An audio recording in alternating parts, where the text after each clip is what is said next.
Hello and welcome once again to the Fair Game podcast, We Love You Football. I'm Graham Miller, and in this episode, we're taking a look at the Owners and Directors Test, also known as the Fit and Proper Persons Test. Now, whatever you call it, it's football's way, to quote the rule book, of preventing individuals and entities that may have disqualifying events against them from being involved in or influencing the management or administration of football clubs. The tests themselves consist of self-declaration, and the league administrators carry out background checks to verify the accuracy of the declarations. Now, all that sounds straightforward, but of course it's highly controversial, and there have been individuals who've passed the tests, even though many would argue they should have been disqualified at the first hurdle. So there have been changes, and changes are being made as we speak, and updates. And to talk us through it all, I'm joined by, three experts. They don't like to call themselves experts, but I'm going to call them experts anyway. First is Bart Huby, who is head of sport analytics at LCP. We've got Nick McGeehan, who's the co-founder of FairSquare, who focuses on sport governance and human rights.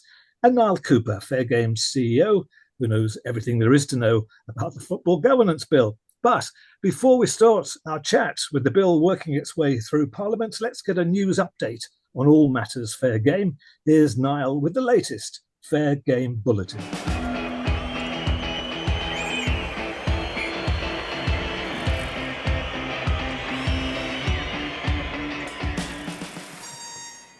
Thanks, Graham. It's hard to underestimate the importance of the next few weeks. The Football Governance Bill is now in Parliament. This is the moment we've been waiting for over 3 years. The Bill Committee of a group of around 20 MPs has now been announced, and they will be going through the legislation line by line to try and improve it.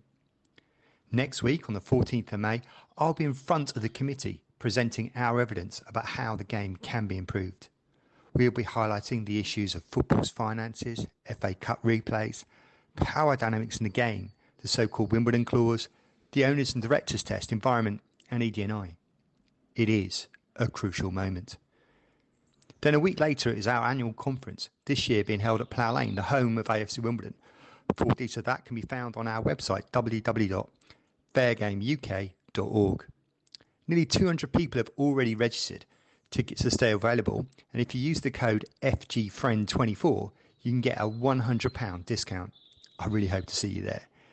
In the meantime, let's get back to one of the issues that will undoubtedly be discussed at the conference, the Owners and Directors Test.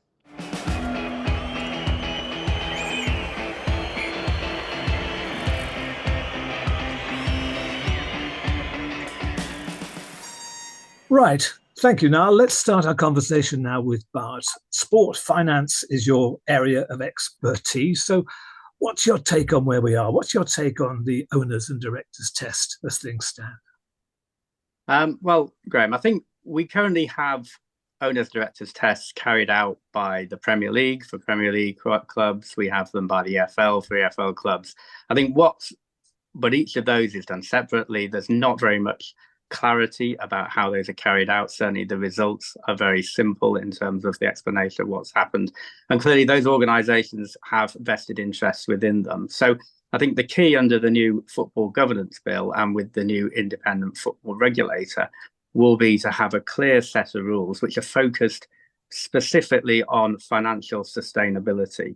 So there's an important point of making sure the people involved are the right sort of people, but also from a financial viewpoint, that they're able to support the clubs, not just at the time that they pay the money to buy them, but also on an ongoing basis, and indeed in the sort of downside scenarios which do unfortunately happen to many football teams, and which have been the problem that's caused many clubs to get into financial difficulties and some to be liquidated. So how much of a difference do you think it will all make? And will this actually happen? That's the question so many fans are asking. We've heard about it. We've talked about it. What do you think? I think it will happen. I think both parties, the Football Governance Bill will go through. There will be a new independent football regulator. And one of their key roles will be financial sustainability. So they will be assessing owners and directors. The question will be how much teeth there are behind their judgments and how much visibility and transparency there is over what they do. But the key will be, does it actually work in practice? Does it make a difference? Well, Nick, Bart's already talked about governance. It seems, well, football isn't it? It's a simple game on the pitch, but the complexities off the pitch are quite baffling. What's your take?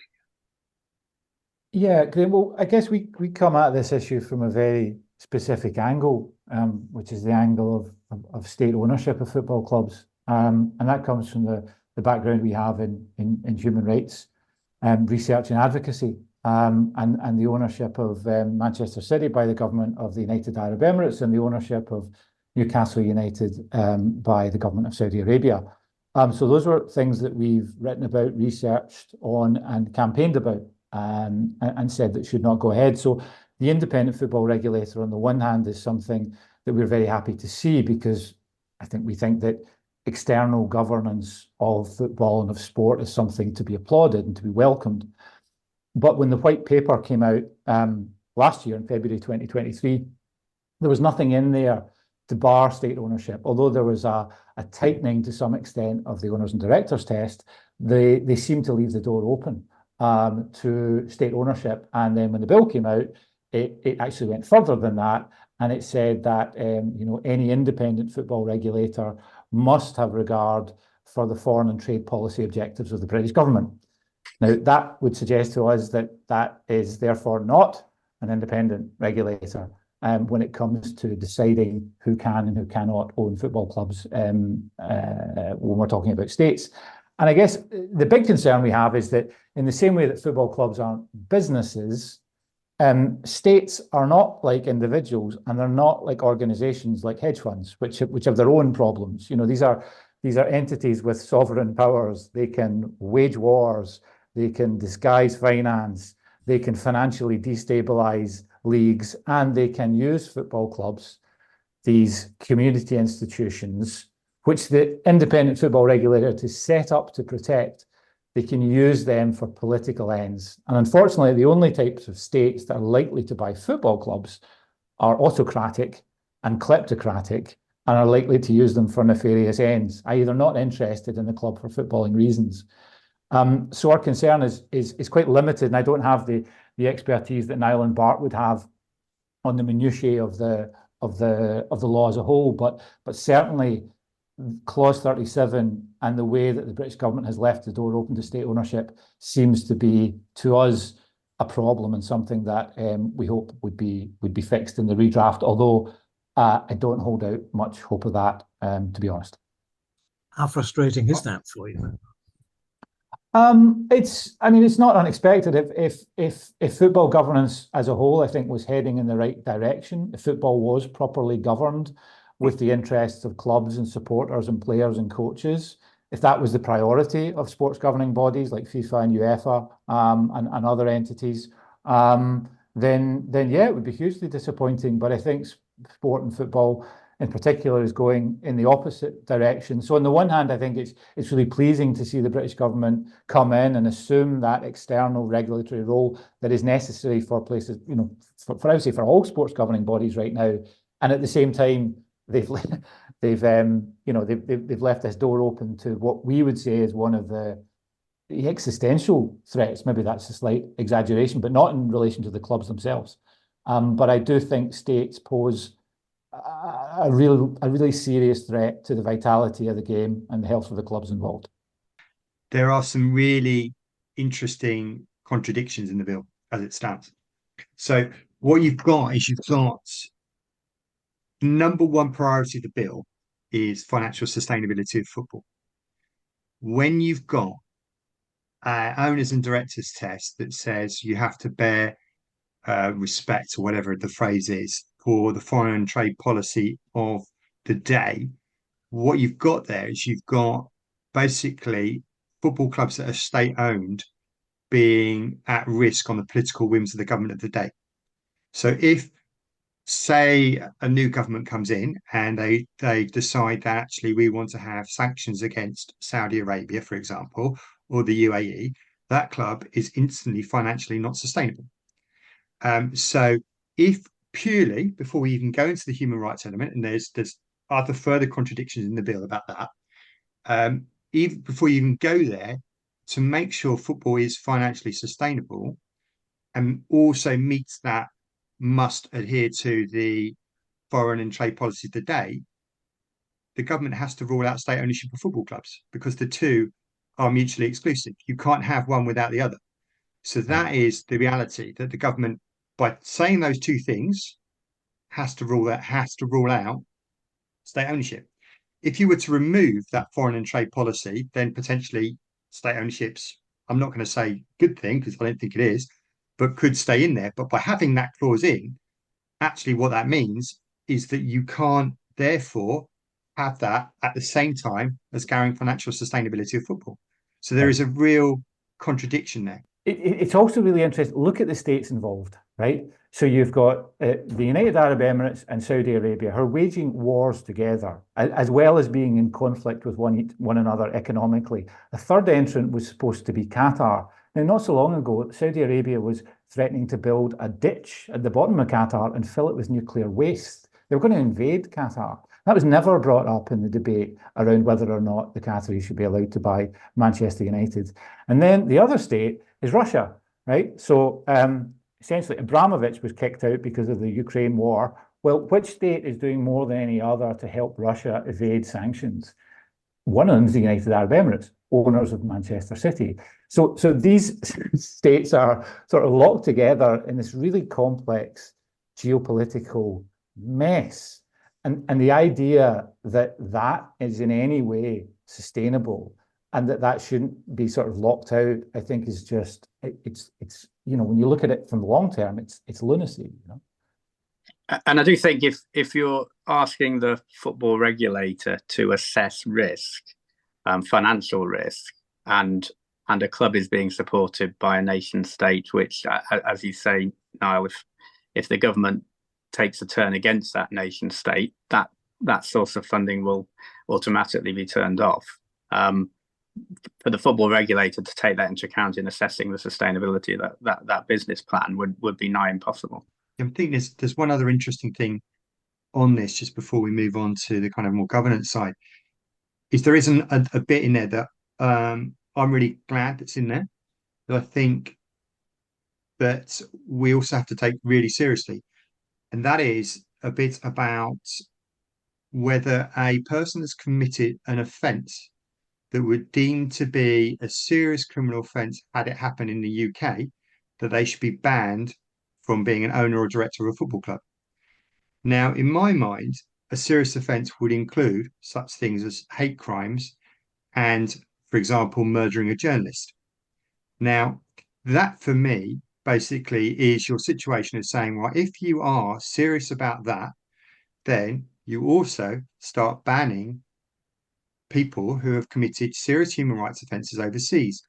That, in my mind, reading that clause, I'm sorry, but Newcastle United, you're going to have right issues with your Saudi Arabian owners, even though they claim not to be Saudi Arabian owned. That's what they said originally. But in the US courts, the very same organisation who owned Newcastle United said, we are in fact Saudi backed, and Saudi, we are part of the Saudi government. So in retrospect, and this bill is supposed to have that retrospective powers, the owners of Newcastle United are going to be in real trouble when it comes to that particular clause, because frankly, there's real issues and human rights concerns that would have been a serious offence had they been committed in this country. And the bill on that clause rules that out. So I think we've got a real serious issue, because that, for me, is a clause that says football should be immune from sports washing because of that clause. Yeah. Whether it takes it seriously enough is really interesting. So I'd be interested, particularly Nick, on your reading of that, because that for me is quite a significant clause that's in there. One of the good clauses. Yeah, but I mean, I think that's absolutely right. But I would have said that was in the previous owners and directors test. It was already, I think they had grounds there to rule out the PIF coalition bid. I mean, we wrote to the Premier League right at the start of that and just picked that out as an obvious clause that they could use to disqualify the bid. I was astonished actually at the time that nobody was really talking seriously about that. I mean, there's a lot of talk about the piracy issue, but nobody seemed to be talking about either that or the fact that their geopolitical ally already owned a Premier League club in Manchester City. So yeah, I think it's Saudi is remarkable. And then you look at, I mean, I think one of the fantastic pieces of journalism that's been done recently was Adam Crafton's reporting in The Athletic on the extent to which the British government was working behind the scenes to get the Premier League the approval it needed to pass the Saudi bid. And, you'd senior levels of the British government offering assurances to the Premier League, talking about the trade benefits to the UK. One pretty shocking element of Adam's reporting revealed that the British government was sharing Saudi public relations lines to counteract what was being said by Jamal Khashoggi's wife in opposition to the deal. Now, a reading of Adam's reporting would suggest that they went that far to support the Saudi bid, and it was all coming from, according to multiple sources, pressure from Mohammed bin Salman, direct to Boris Johnson, the then Prime Minister. So when you see that level of political meddling going on at English football clubs, and then you put that in the context of Clause 37, and as you say, when you look at just the general human rights record of Saudi Arabia, I mean, anyone with a Google connection can see some pretty awful things very, very quickly. Then, yeah, it highlights, as you say, Niall, it highlights some real contradictions, I think, in the object and purpose of the bill, and then how it's actually going to work in practice. But in reality, then, will this clause actually be agreed? Won't there have to be some kind of compromise that somehow accommodates everybody? I can speak to the response we got from the British government on that, which suggested that to be honest, it didn't really address the points we raised in the letter. I didn't think it made much sense. But one line that we did pick out from it was they said that football clubs are not a cornerstone of our democracy like newspapers. Because we'd highlighted the case of the Telegraph newspaper and the attempt by owners of Manchester City to buy that, and that was blocked by the British government. And we suggested that football clubs might be worthy of similar protection. Now, I think a lot of people might agree that football clubs are not a cornerstone of our democracy like newspapers, but I think they play an important social role, important cultural role, and I think they do have a role within our democracies and our societies. So for them to blithely wave away the comparison, I think gives you some cause for concern. Based on the letter they sent us, I doubt there'll be any change to Clause 37. But Niall and Bart, you're probably across it more than I am. Yeah, I guess I mean my experience with regulation. I mean, I think a lot of what's in the Football Governance Bill is good and helpful, but there will always be controversial points. I think this is a really important one, but sometimes government leaves those difficult decisions to the regulator. So I wouldn't be surprised if the football regulator, when it comes into full being and full operation, this is one of the hot potatoes that is left dealing with, and because of football's sort of passionate following, it could become quite a big issue quite quickly, I would guess. I mean, maybe that itself is not necessarily a bad thing, because at least it then brings it to the fore, but it certainly won't go quietly, so to speak. The whole way the decision was made is really interesting about why Newcastle got through. I mean, that there was no transparency about who was in the table, what questions were asked, and that's one of the big issues. So I think what would be much more interesting is if they were to relook at it, which is potentially there, and you then start seeing what questions were asked. How did you come to that decision? Who made that ruling? What was that transparency will make quite a significant difference.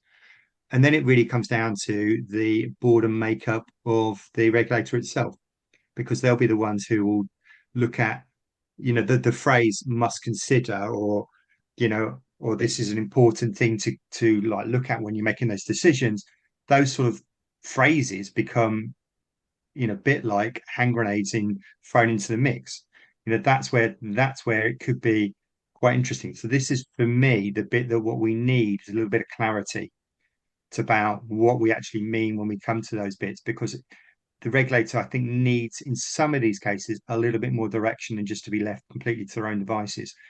That's the bit that I think the bill committee and the stages that we're going to go through in the next couple of weeks will become vital because of those contradictions I pointed out earlier on. But it needs to come back to that really key element that I think is fundamental, and that is the independence and the transparency of the regulators, so we know exactly what's happened and there is a really clear process, because at the moment there is not. We hear that several of the Premier League clubs were not in favour of state ownership, and that there was apparently a majority. But then, how did that decision change? How did it get through? Who put the influencings on? Where did that all come from? And unfortunately, there are far too many questions than there are answers, and that's the whole problem with the owners and directors test at the moment. So I hope this bill has the opportunity to make those things much more obvious than they are at the moment, and ultimately have a lot more clarity than we do have, because it shouldn't be up to Nick to write letters saying, well, what the hell happened here, and so on. It should be just obvious. In a way, you kind of want Nick to be able to turn his attention to all the other issues in sports washing across the globe and not in the UK. But unfortunately, I kind of believe that's unlikely to happen. But that's kind of the direction I think we need to look at. I'm a cynic, and I just can't see the football regulator being given these kind of powers that you feel are necessary, or put him or her in a position higher than the Prime Minister. I mean, I just don't see it. That's the kind of issue where you look at, who is supposed to be making those decisions, and who do we want to be running football. So it's about an internal kind of look about what is football supposed to be doing, what is its kind of moral compass. It's a bit like, I'm going to go with a royal family comparison, right? If you put yourself in that public eye, then your standards are going to be higher than a hell of a lot of other people. And football clubs are in the public eye. They are what people should be aspiring to do. They should be of the highest moral standards, and they are not at the moment. Obviously, you want your government to be that level as well. But I think we need to aspire to having these people that are so influential in our society, being really good role models. And, so often they are not. And that's got to be one of the issues that we've got to look at. And I think another thing to say is the way you protect sport, people talk about sport and politics don't mix. Well, that's obviously not true. The way to protect sport is to ensure that governing bodies are sort of girded with rules and procedures that protect them from political influence. That's how to do it. Otherwise, they get buffeted and thrown around. And what the British government has done here is it's basically said we want to be able to affect the decisions of this regulator. And that's as you say, it's that point you raised, Niall, about tension. So they've got these great rules and procedures in, and a lot of it's great, and all power to all the people who pushed for that and got it. And yet there's this one thing here where the British government says, but I don't want to let go of this, and I want to be able to wield influence here. And that's when I think sport becomes subject to the types of political interference that we just don't want. Where do we stand at the moment with regard to government intervention? Because FIFA, they've made it quite clear that once a government gets involved, they will start throwing clubs out and doing all sorts of things. Where are we? So that's a really good point, Graham. It's one that's been raised. We've met numerous times with kind of the shadow ministers, the ministers, DCMS, and so on.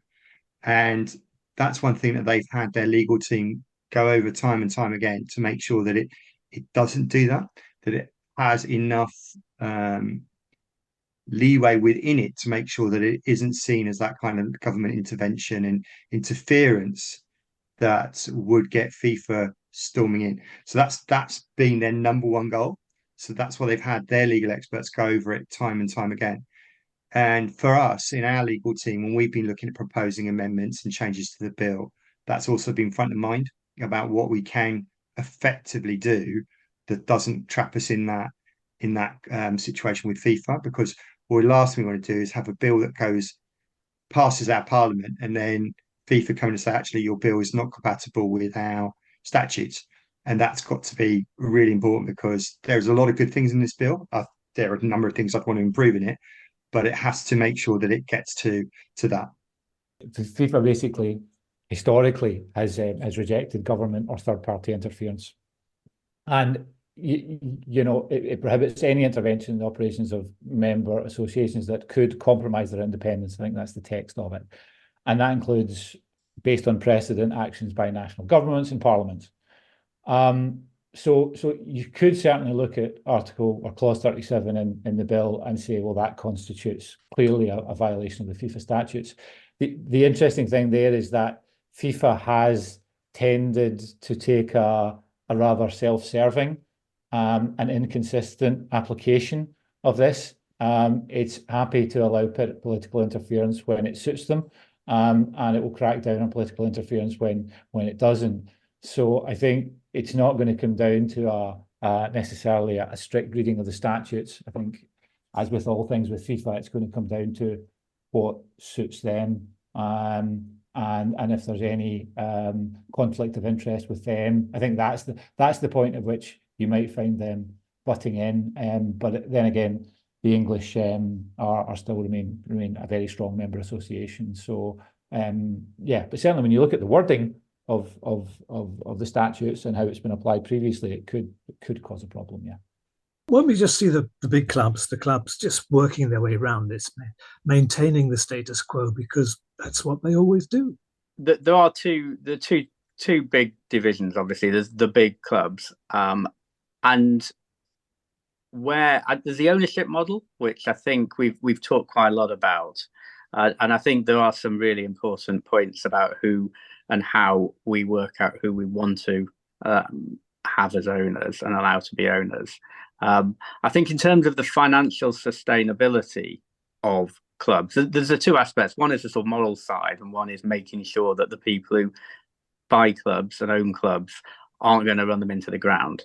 And I think for the big clubs, the Premier League already actually does quite a thorough job when it looks at owners and directors. I mean, there's a big issue going on at Everton at the moment, and I think the degree of investigation and rigor going on there is quite solid.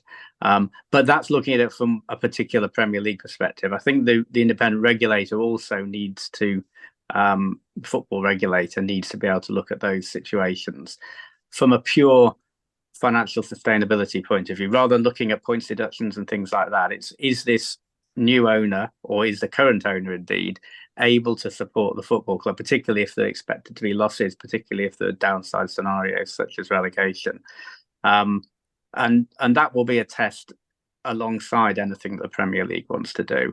And I think to get a new owner approved, the regulator needs to be satisfied that that owner has not only the money to buy the club, not only the ability to fund it in certain downside scenarios, but also the legal obligation to do so and to be able to enforce that legal obligation. Because foreign owners, they may say they're going to put money in, but if they decide for whatever reason, if the club's failing, if they want to put their money somewhere else, it's very hard to follow those sort of to actually enforce any extra funding that might be needed to keep the club afloat. So having that enforceability, having access to assets to cover those downside scenarios, that will be a key part of what the regulator looks at for financial sustainability. And that applies to big clubs and small clubs alike. You highlight new owners. What about the current owners? Yeah, I think that's going to be, there's a transition process that needs to be done there. There are existing owners who wouldn't satisfy a stricter definition of an owner-director test, both from a financial sustainability point of view and potentially for the right sort of people test. It's going to be important that there isn't a cliff edge where there's suddenly a substantial number of clubs whose licenses are under threat. But at the same time, the regulator will need to say to those clubs, you have a time span. I think the regulator will need to think carefully about that, but what sort of transition period? But you have a time span to get your house in order, and then we're expecting you to satisfy the owners, directors, and financial sustainability requirements thereon. But again, that's going to be an interesting transitional phase. Niall, you're very much involved in what's happening as it's going through Westminster. What is your gut telling you? Where do you think we are? I think it's a very interesting one, because I think there will be changes in the bill as it goes through the committee stages. It will be really dependent now on who's actually on the committee. So we're going to be watching that with, very, very, very, strong eye and looking through the microscope to see what those people are like. Because that's basically going to decide the future of football. It's going to come down to what, 20 MPs who will basically be looking at that. And majority of those will be Conservative. So it's about whether those Conservative MPs will be looking at these particular changes. And they are tweaks here and there that are needed that will turn the bill from something that is in a lot of places good to being excellent, and from where it has need for improvement become to something that is good and actually workable. That's what we need to see happening here. So when we talk about the human rights element, then yes, there are issues that need to be tightened up and a little bit more clarity. When we're talking about the issues about financial management, that also needs a little bit of tightening up. The whole issue of transparency needs tightening up. A lot of those are what I would call would be not controversial changes. So I think a lot of the smaller things we could see coming through relatively quickly, because I think there'll be cross-party support. It will be on some of those more controversial and difficult issues that we could see a little bit more battle going on, if you like. So I would expect to see the bill improved over this period, but what happens after that, we will see. At the time of recording, the Labour Party is saying it will throw out the Rwanda bill should it become the next government. We're approaching a general election, Nick. I mean, is there a chance that an incoming government will just start again or throw this out? Or are they going to pick up where the current government have left off? I'm not sure. Again, I'm not sure I'm the person best placed to answer that. I mean, the sense I've got from what I've seen Keir Starmer say and what I've heard about Keir Starmer's priorities is that this would not necessarily be a priority for him. I thought he made some fairly problematic comments last week, which seemed to suggest that he's more interested in protecting the commercial interests of the Premier League as a, he talked about it being, something that Britain could be proud of, a great British product. He seemed to be going down that line, which is fine. But in doing so, there seemed to be some sense that he was prioritising commercial interests of owners over effective regulations. So again, I'm not sure. It strikes me that looking at their policy priorities and the general tack that they're taking, that this might be something that's too edgy for them, certainly in the first years of their government. But again, I'd probably be interested in hearing what Niall and Bart think about that. They're probably closer to Labour MPs than I've been. What do you It's think, a really Bart? interesting one, Nick. So on that point, Nick, I think where we've got is you've got a public-facing Labour Party that is basically sitting on the fence on nearly everything, and then also kind of an idea about what they might want to do when they're in power. So we can talk to MPs, and they've kind of got an idea about what that means. And this is a bit about what they might do, putting pressure on a regulator once it's in place. So they're probably quite happy with a lot of the things in the bill that say refer to the Secretary of State and government interventions, because they can then shape what it looks like going forward. So they're probably not going to argue against a lot of that. Whether they come and amend it, which was one of the possibilities, you can have an amendment bill or a private member's bill, whether they give that the time it needs to improve what we've got is probably now unlikely in the first session of a Labour government. That's the noises that I've heard. So I'm not confident. I think we really have to try and get this as right as possible under the current administration. And that's the key, which actually might mean that in certain areas, in Bart's argument, which I think is really legitimate, is that where it's vague, in the more controversial areas, it's probably a win. Than to having it being more specific in certain areas, because that becomes then it's the regulator that translates it, which would be a regulator operating under potentially a different government. So the pressures on what they would do is interesting. And that's obviously, even though we are talking about an independent regulator, the whole idea of independence is really moot about how independent is independent. But that's another question, of which Bart probably has a far more interesting insight into how you make sure a regulator actually is independent. So, I mean, the regulator will come into I mean, assuming the bill goes through into an act and becomes law, then the regulator will start pretty soon.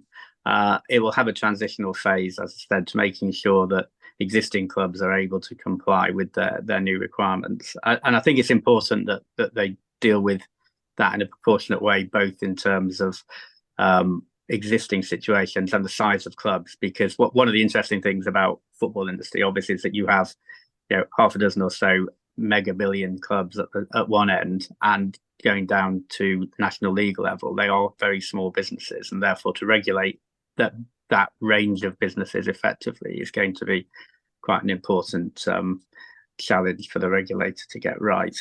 I think just on that point about if it's a Labour government rather than a Tory one that actually finishes the bill off, I think there is an extra layer potentially of a positive aspect, in that I know Fair Game have been campaigning for a long time, using their Fair Game Index for a process that would include sort of incentivizing and rewarding clubs who do things well. And that's not just in the areas of financial sustainability and in governance, but also doing the right thing in terms of diversity and inclusion, in terms of environmental sustainability and fan engagement. And I think that, I know the Labour Party were quite interested in those ideas, more so than the Conservatives, for whom they're a bit interventionist. So I think potentially that could come back onto the agenda if the Labour Party really put their minds to making this governance bill work. And that could be quite an exciting development, because I think one of the issues with regulating in a sort of licensing way is that there's an element to which everybody is going to do the minimum they can get away with to get a license. So they will, there's a set of rules. The rules are laid out in legislation, in the guidance from the regulator, and there's not much incentive to do any more than the minimum. I think where you have an incentivize, where you reward people by getting a bigger piece of the broadcasting pie if they do stuff well, then there's a continuing process of doing things better and clubs becoming better citizens in their communities, and that could be quite a powerful thing that the Labour Party could potentially implement. Adding to that, I agree with you, but obviously that's a lot of that comes out from the owners and directors test, because if you're looking at the criteria spelled out in the owners and directors test, then that for me is really key, because that would encourage clubs to be doing things the right way, as well as having a kind of mandatory system that they have to adhere to. I think that would be transformational. That's the bit that kind of turns the idea of doing the bare minimum to becoming a nation with a sport that is an exemplar across the globe. And I think we're in that position where we could be, and it's whether we're willing as a government and as our politicians to grasp that mantle and actually go for it. And that's going to be the real interesting challenge over the next couple of weeks. The regulator's going to have very sturdy shoulders. The advert is already out there. People are applying. Do we know of anybody, any names that have come forward, or is there any suggestion that so-and-so will be the best person for the job? Has anybody heard anything? What are the rumours? Well, I think the one thing that I've heard a few times, it's not names, is it would have to be a very senior judge or somebody with a very strong legal background, because that's where the challenge is going to come from. You need somebody who's got that firm legal background and knowledge to be able to stand up to what could be quite a brutal battle with the legal minds from the Premier League and some of the elite Premier League clubs.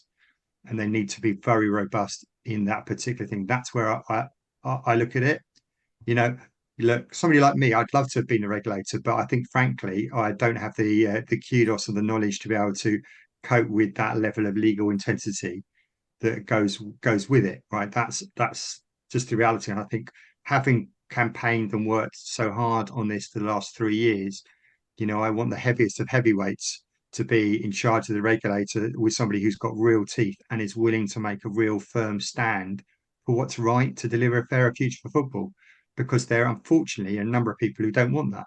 They don't want that level of scrutiny that we're talking about when it comes to what's your background in, sports washing, what's your ethical background, is your money clean, are you transparent, do you have good governance, where's your ED&I policy. All of these sort of things are things that a load of people just want binned because it's interfering in their own little self-interested world that they operate in. So it has to be someone with real teeth and real heavyweight.